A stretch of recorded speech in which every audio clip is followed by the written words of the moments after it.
Spooky history stories. If you re well-versed in American history, then you know the story of formerly alive President Abraham Lincoln's big night out on the town in 1865. Even if you re-familiar with the historical artwork around the matter, you might ask yourself, who the heck are these other people you know? Lincoln, sure, and of course the guy using Lincoln's skull as target practice is John Wilkes Booth, but also accompanying the president that night were his wife Mary, close friend, and Union Army Major Henry A.R. Rathbone, and his fiancée Clara Harris. Lincoln and the gang were out celebrating the recent Union victory of the American Civil War and were seated in a private viewing box to the right of the stage in Ford's Theater in Washington, D.C. What do you think of the play, dear? Just then Confederate sore loser John Wilkes Booth entered the booth and took aim, blasting the president point blank in the head with a .44 caliber lead ball from a single shot Derringer pistol. At the sound of the gunshot, Rathbone spun around to see Lincoln collapse in his chair with Booth standing in a cloud of smoke. He immediately lay from his seat and charged the assassin, but Booth came well prepared. In the struggle, Booth was able to equip a dagger and severely slash Rathbone's arm before leaping from the box onto the stage.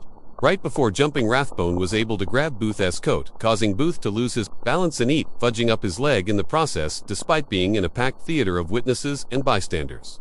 Booth evaded capture for 12 days. However, his plan was successful as President Lincoln died from his injuries just 9 hours after the fatal game of tag. Rathbone, who passed out due to blood loss, but eventually recovered from his injuries, personally placed the weight of the president's death on his shoulders. He believed he should have been able to prevent the assassination, and because of this, he bore immeasurable guilt every day of his life, absolutely destroying his mental well-being to the point of insanity. After resigning from the millet 5 years later, he struggled to find work until eventually given a consul position in Germany by President Arthur Rathbone's now wife.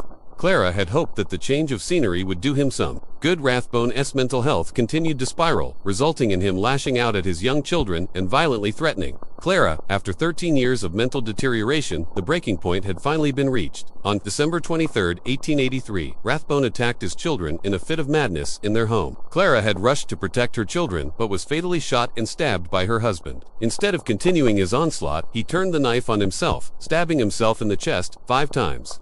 Despite the failed seppuku attempt, Rathbone survived his wounds, with police finding him covered in blood, claiming that there were people hidden in the walls of his home. Whispering to him, he was arrested and charged with the murder of his wife. During trial, he was officially declared insane by court doctors and committed to an asylum, where he died 28 years.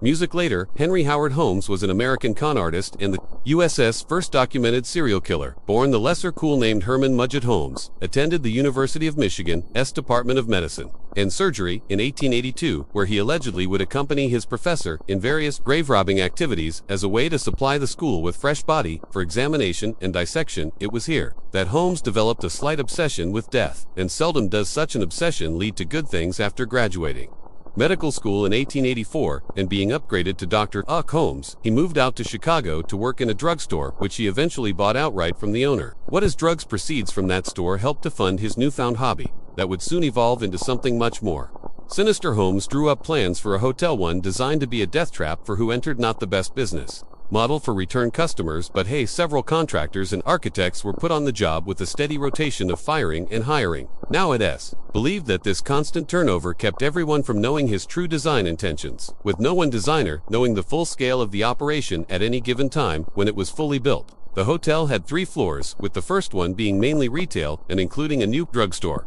Holmes used the hotel to accommodate travelers during the upcoming Chicago World's Fair in 1893, which attracted millions of people to the area. Now, according to legend, the hotel contained secret rooms, trick hallways, and trapdoors, and torture chambers throughout. It was in this hotel that Holmes would allegedly trap and torture his victims, eventually selling their bodies to the local medical school as a way to satisfy his mob desires. While still making bank during the World's Fair, Holmes would check dozens of wealthy women to spend the night in the hotel for rest and relaxation, but they would never be seen again. It is believed that as many as 50 women went missing during the World's Fair, all linked to what Holmes would later call his murder castle. In August of the same year, the 3rd floor of the hotel caught fire.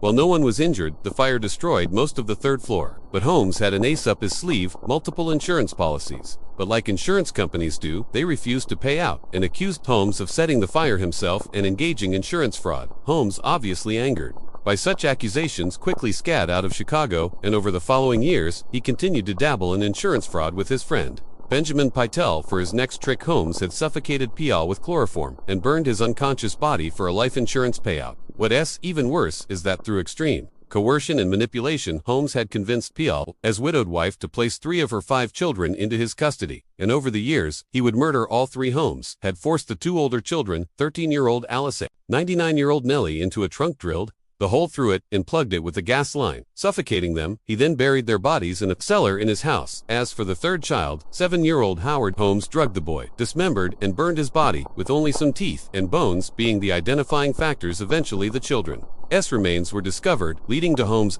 arrest and subsequent conviction of the Pytel murders. He was sentenced to death and hanged in 1896, but not before confessing to over 200 murders, thanks to his murder castle. But Holmes was regarded as a habitual liar, and experts believed that there was only enough evidence to link him to 9 murders.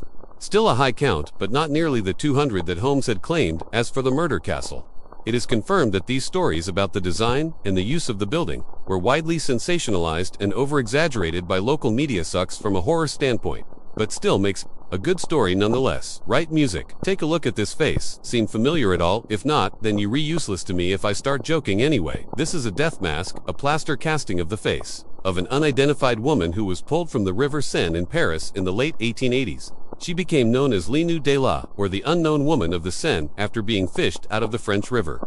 Her body was placed in the Paris morgue, which at the time put nameless corpses on full display for the sake of identification by the general public who happened to be passing by. Oh hey kids, look at S. Grandma. Because of this strange but effective method, the morgue became a popular tourist and public gathering spot, often referred to as the only free theater in Paris. This particular woman, however, was a bit of an oddity. Medical examination showed no visible wounds or signs of a struggle, so it was concluded that her death was self-inflicted, with her age being estimated at just 16 years old. But it was her calm, serene expression that caught the attention of a olist of the morgue. Since he couldn't take a picture to make it last longer, he decided to instead cast a plastered death mask of her face as a way to immortalize her, creepily enough. But also, to no surprise, many Parisians thought having a face of a dead woman in their house to be the coolest thing since sliced baguette. So countless copies of the death mask were made. From an artistic standpoint, many interpretations claim that the young woman's demeanor expresses a calm control over death, being accepting of its inevitability, rather than fear. From an artistic viewpoint, you have some dead girl's face hanging on your wall. Over the years, her face had inspired several literary works, pieces of art, and even fashion.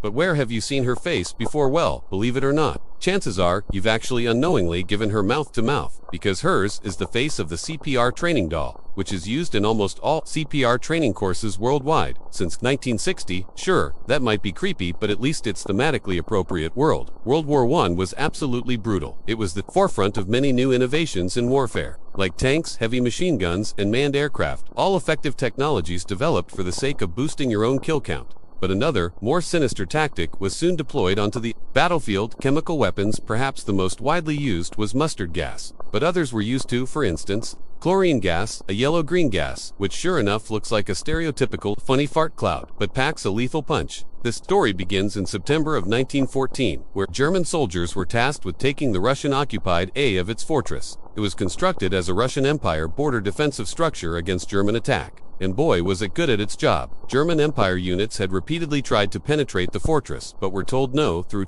heavy retaliatory gunfire and artillery. Despite facing multiple defeats, stubborn German soldiers refused to give up so easily. 3 assaults were conducted on the fortress over the course of a year. The first saw German infantry losses of about 6,000, or Russian forces only suffer at 139. The second assault saw a continued bombardment on the fortress by German artillery, but the Russian soldiers didn't budge. This caused several month-long standoffs, which eventually resulted in German retreats. However, the third assault was to be the one to huff and puff and blow the fortress down. Returning to the fortress in August of 1915, the German forces now had fresh soldiers, even heavier artillery, and multiple canisters of chlorine gas on the defensive side.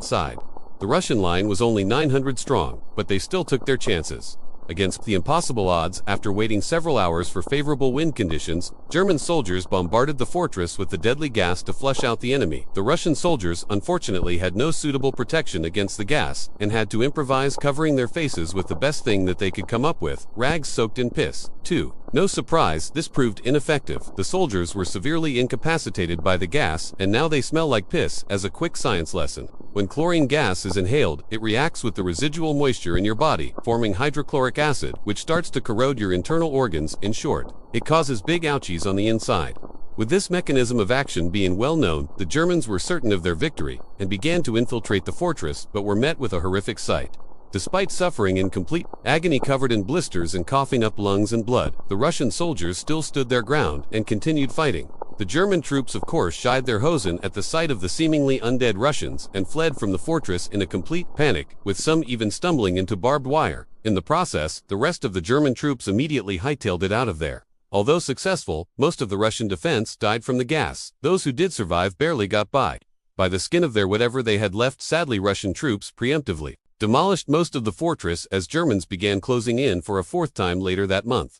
Just as a quick warning, I am going to be showing some graphic medical photos of real syphilis patients. So if you want to see that, click away now. There you go. Usually when you hear the phrase Italian Renaissance, you think of high class society, revolutionary innovation, and lots of statues of dudes with they dicks out. Well, allow me to throw a wrench in that perception by introducing you to the concept of syphilis zombies. Syphilis, like the guy with the boulder, no silly syphilis like the STD. Quick backstory: in 1494, the King of Naples, Ferdinand, died of butthole cancer. If his name sounds familiar, it's because he is one of those evil kings that I covered in a previous video, so you can check that out if you have wink. Anyway, Ferry's son, Alonso II, took his daddy's throne, but was quickly put in a state of check by French King Guy Charles VII, who claimed that he had claimed to the throne because of his noble Angevin bloodline. Or so he claimed. Little Alonso was like, well, how about you just take Milan instead? You re-lawn no Milan. But why would I want your lawn? I hate mowing. Are you serious right now? After some clarification, King Charles agreed, and with 30-some thousand soldiers invaded Italy, took over Milan but felt unsatisfied. Oh sweet, Charles took Milan. Oh, he's heading this way too. Why is he heading this way? Naples was also taken. With such a successful campaign through the peninsula, the French army, which consisted of Spanish, Swiss, Flemish, and even Italian soldiers, decided to celebrate, and you bet your sweet balls that meant women and alcohol were involved in medically inadvisable quantities. When you have a bunch of people from all over Europe, quite literally, come together in one city, there's going to be some interesting results. This one was syphilis. Actually, it was kind of like a super syphilis, as historians generally agree that the strain that went around was much more severe than its modern cousin that we are more familiar with, that is the rhetorical we, of course. This meant that the disease was much more contagious, with symptoms that were much more severe. Since it was the Renaissance, let me paint you a picture of how it all went down. Your first step is finishing up your very consensual physical time slot with a local woman of the night. During your bi-weekly wash, you notice something around your own peninsula. You have genital ulcers, small open wounds forming around your tender meat log. But that worry is quickly put to rest as you develop a bad fever, multiple rashes, and muscle pain. Get used to that, because you're going to be like that for a few months. As you continue to live your now much more miserable life, you discover the formation of big, stinky, painful sores and abscesses across your body. These sores start to penetrate deeper and deeper into your tissue until your flesh quite literally rots to the bone. The bacteria eats away your skin, your eyes, your nose, and your lips. You don't die just yet, but you wish you would for months or even years. Piece by piece, you fall apart, with chunks of your body just sliding right off. Got your nose? Thousands of people were walking around like this, day in and day out. Eventually, the soldiers were expelled from Italy and returned to their respective homes within a few years. Syphilis ran rampant through most of Europe, and by 1520, the so-called French disease infected Africa and Asia as well. So remember, fellas and fats, never engage in sexual relations with a 15th century French soldier in Naples. But you can